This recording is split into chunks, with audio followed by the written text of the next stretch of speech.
All right. Good evening. Get all rest of organization here.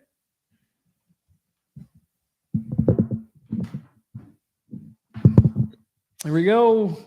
Happy Tuesday evening. Super excited to be on tonight. Finishing up a series. I was unable to make it last week, first time in a while. Had to call an audible, but super excited to go over a couple of the last items on our list in this, what we've kind of done as a series. Just kind of sharing our core values, more to just really go over what we expect of ourselves, what we want to see and expect in people, and how we can empower people to really take action in choosing what are their core values, what do you value most in people, in relationships, what do you look for, what do you expect. And we've gone over 4 so far, but tonight the 2 that I want to speak on, and I'll kind of come off the cuff with, is respectful and abundant. 2 things that should one that should come very easy, another that can be learned. There's a lot of potential lack mindset when it comes around abundance, myself included, something that I work on daily and I coach on very frequently, and something that I always ask for help with. But respectful is one of our 6 core values. Again, these weren't in really any order. The only one that we put in order is the first one of genuine. I just want to be genuine people, but genuine people are respectful, and we expect respect of ourselves, from ourselves, and of other people. And respectful, I've started kind of going by definition, just to start to get the juices flowing of like, okay, what is respectful by the dictionary? And showing or marked by proper respect, marked or characterized by respect, marked or characterized by respect as respectful or deportment. Respect is an attitude that develops through mature and mutually enriching interpersonal relationships. The kind of subcategories of respect that show pretty quickly when you look these things up is kindness and courtesy, politeness, and listening. Actually, actively listening is a big sign of respect. We can go into Bible verses. We are followers. We love the man Jesus himself and what he's done, but love one another with brother affection. Do unto others in showing honor is some verse that goes with that as well. But the showing kindness, courtesy, being polite, and listening to somebody while they're talking, and actively listening. There's other ways to do this as well. Whether it's compassion and empathy could be thrown in there as well. And really having an open mind, I think, can instantly create a lot of respect versus I know it's something that I try and I've worked on and try to do, but I think in society as well, if we're not so quick to pull a trigger as far as agenda or being right, it's having an open mind and actively listening to somebody and hearing where they're at instantly shows a lot of respect versus what can look like combative when we just respond and react to whatever's being said or done. Taking the time and showing respect for the person in front of you or next to you, but also for yourself, in order to take that time and have an open mind and being able to process, is really, I think, some of the first sign of respect that we can have for each other. And it's something that we practice all the time here in the office, is something like very, very early. And still I get so excited depending on who's in the office. Well, I get excited with everybody who's in the office, but when I really know we can help somebody, I want to be so quick to react and shut off my listening and start to explain. And really that can show a lack of respect, like to that person in front of me, where it's like, hang on, I'm not done. Like you weren't done listening yet. Like I still have more to say. So sometimes the getting overexcited about the person that's sitting in front of us, whether it's from a good space of trying to help, is one way that I've been really trying to work. And, what else is going on? Tell me more. And really actively listening before, and having an open mind of what else can I take in? What else can I hear? What else do they have to say? Is one way of having an open mind, and also an open mind to, okay, maybe I'm not right, or maybe I'm willing to learn. Maybe I need to be educated on something or a situation. But that's another way of having an open mind. But I think it shows a lot of respect right off the bat to be able to just active listen and have that open mind to the situation at hand, and not respond or react too quickly. So compassion is a great thing as well. And compassion instantly shows a lot of respect, because you never know what somebody's going through. You never know what's under the iceberg, under the water. You never know what's behind closed doors, and not necessarily always totally treacherously bad. However, showing compassion when people are down and out, or when they are maybe over exuberant, comes to mind, which can be negative. And whether they're reacting to a scenario, maybe they're not showing the most perfect form of respect, and but maybe you just don't know. And being compassionate to that person in that scenario at that time can instantly show a lot of respect towards that person, so you can begin to understand where they're coming from, whether it's hurt, whether it's depression, whether it's anger or sadness. Maybe they've lost somebody, maybe they're not vibing too well with themselves. Maybe there was a scenario, or God forbid, something else more major happened. You just don't know. And having compassion and I guess empathy kind of goes hand in hand. Yes, very different, but can show a lot of respect right off the bat. I think that's something even today, no matter what the scenario is, whether in practice or out on the street or at a store, or somebody's got their blinker on trying to get in the next lane, or trying to get in front of you to get on the exit. Maybe they missed it. You don't know the story. Be compassionate. It's like, holy cow, maybe they're not from this area and they need to get over quickly. They're not out to cut you off.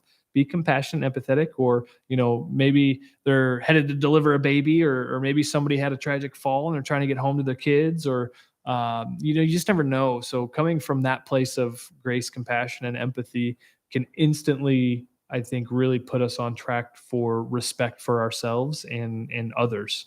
And one no more important than the other. I think I think both very equally, honestly. Yes, you have to have a lot of respect for yourself, but I think if we put those into equal parts, I think world instantly becomes a better place if we can all display that in efforts of respect for the people around us, in front of us, and even scenarios. Showing respect to certain scenarios is another avenue as well, not just people. So a lot of great verses on this. With all humility and gentleness, with patience, bearing one another in love, leading with love, understanding, compassion, just showing respect for people.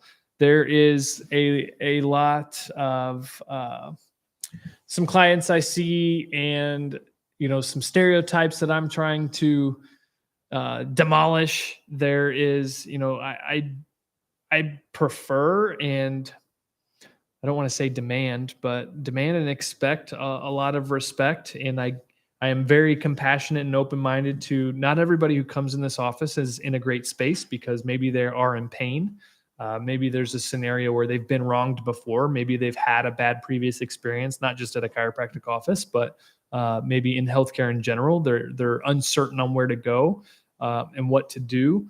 But I do demand a lot of respect, and I try to lead with it, because you just never know. But I think you're going to get more when people trust you from a place of respect, and you're able to help more. You're able to get to the root cause of a lot of things.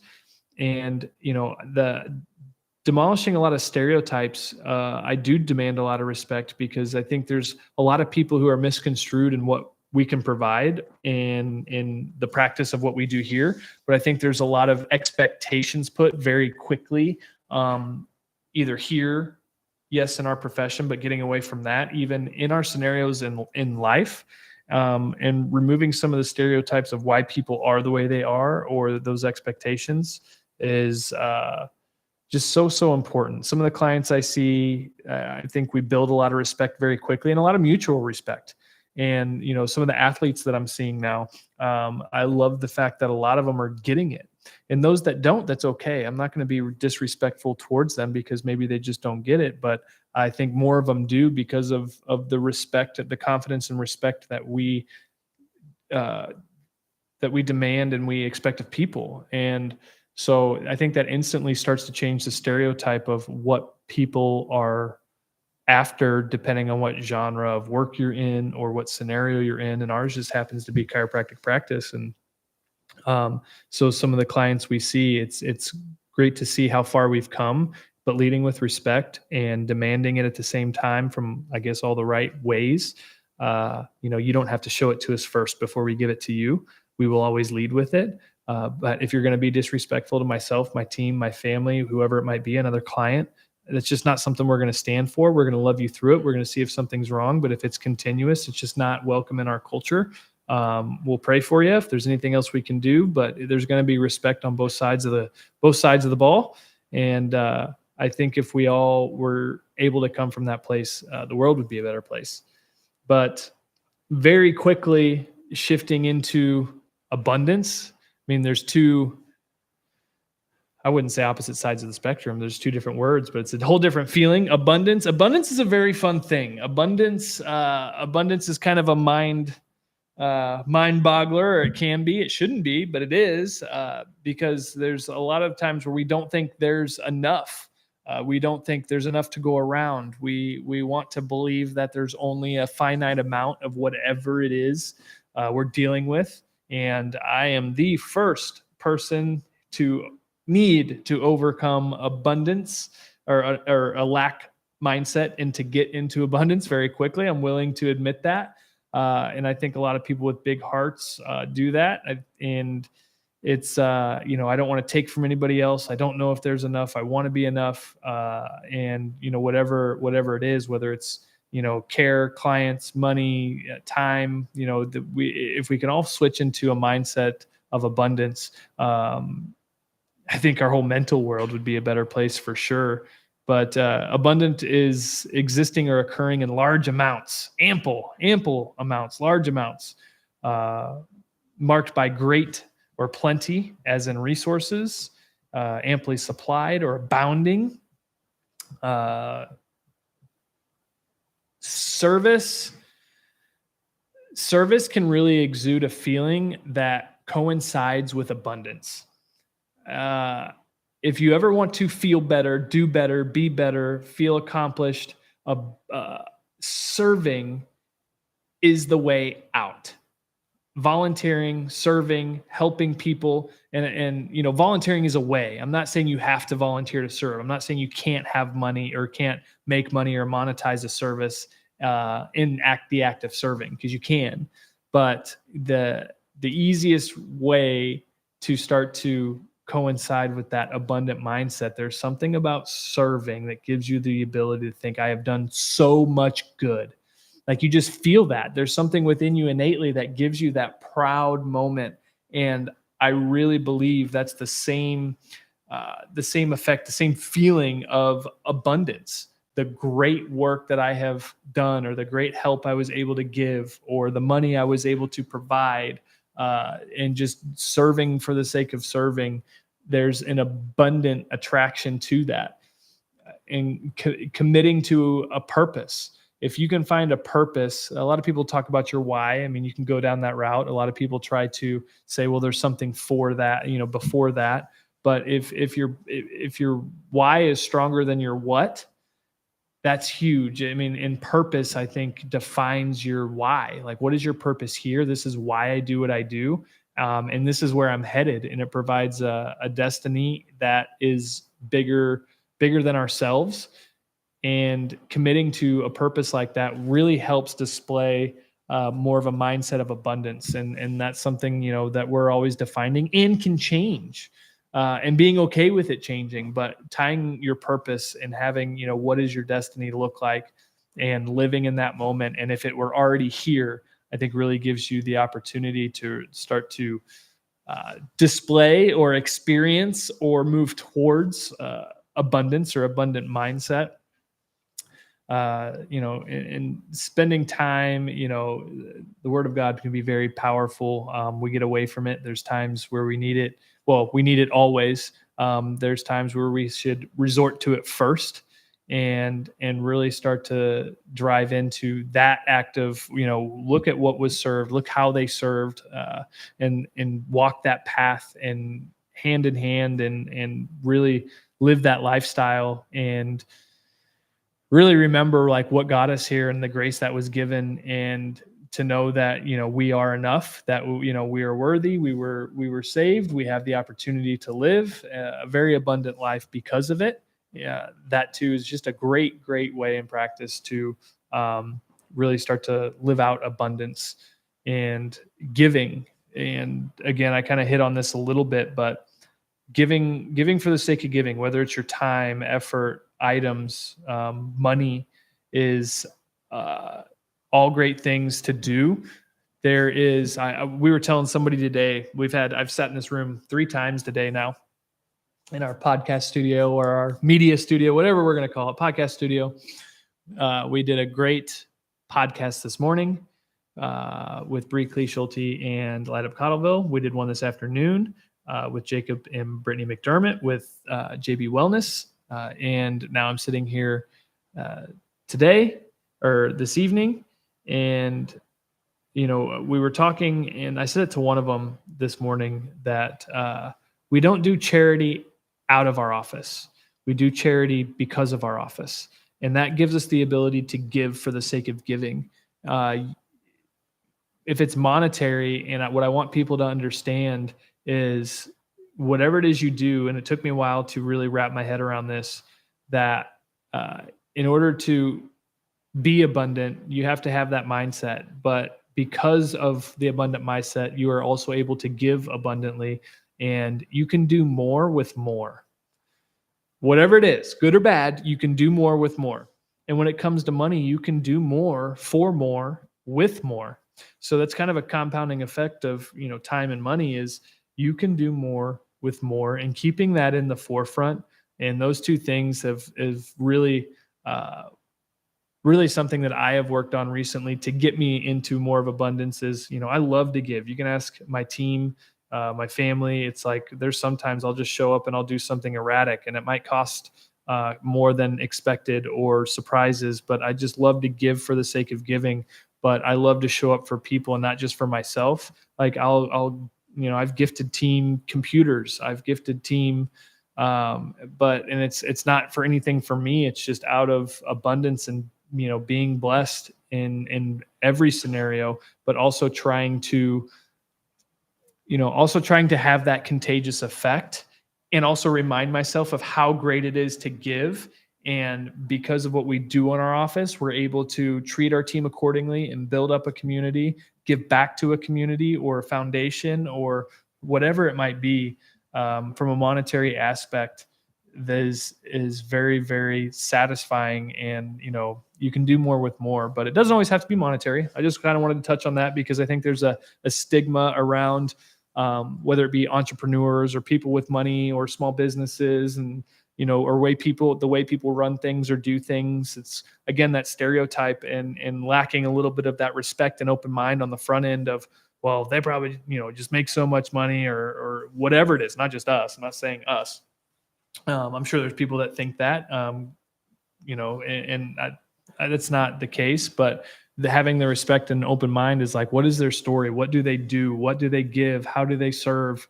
And does it match, what they display? And, I would love if somebody is expensive and I see them giving more, like I'm tied to that.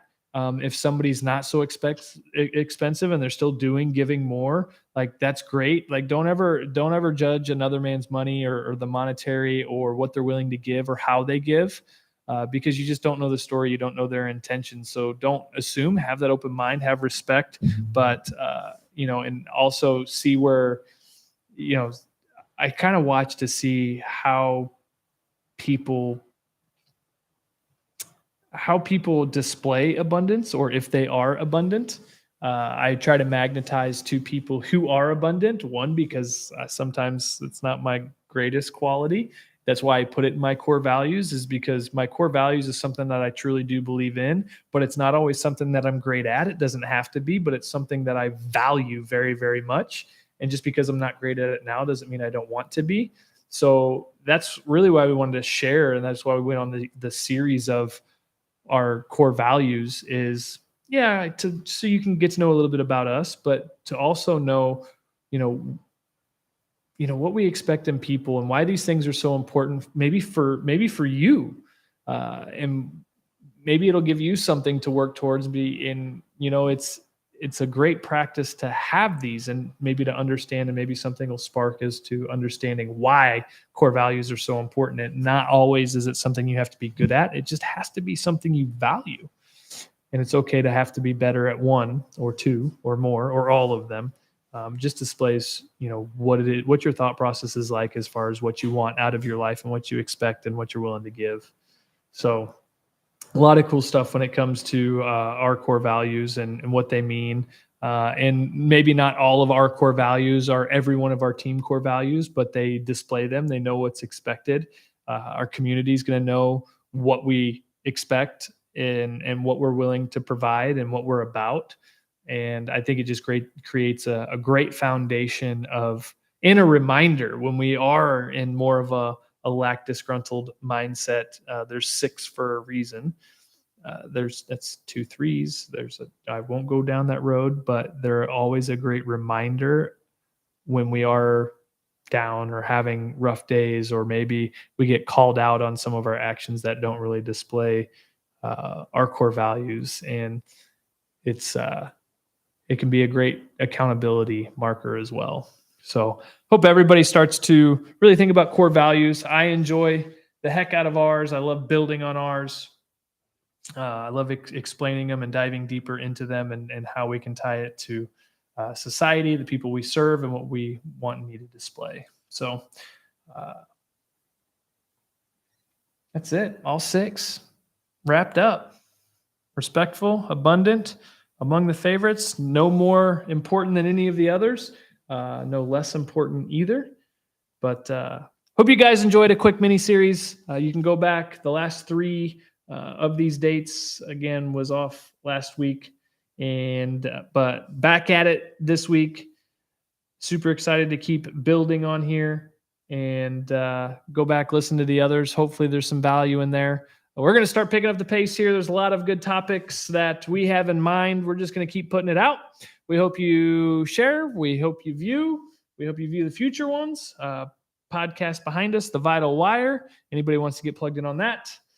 It's on every podcast imaginable. You can watch it here on YouTube as well. A lot of fun. I think it's in our channel. There's a tab for The Vital Wire itself. You can watch it. Watch Dr. Lindsay and I interact with ourselves, our guests. A lot of fun. We enjoy doing it. That's probably 10 times better than these, but always future topics to come. Anything you want to hear, comment below what we want to speak on. Maybe if you want to come on here, you can jive with me on one night. Probably have some guests coming on here pretty soon. It'd be super exciting. So hope you guys have a great rest of your night. Cool October evening here. Gonna sign off. Kiss the babies. Hug the wife. Grab some dinner. Love and appreciate you guys. See ya.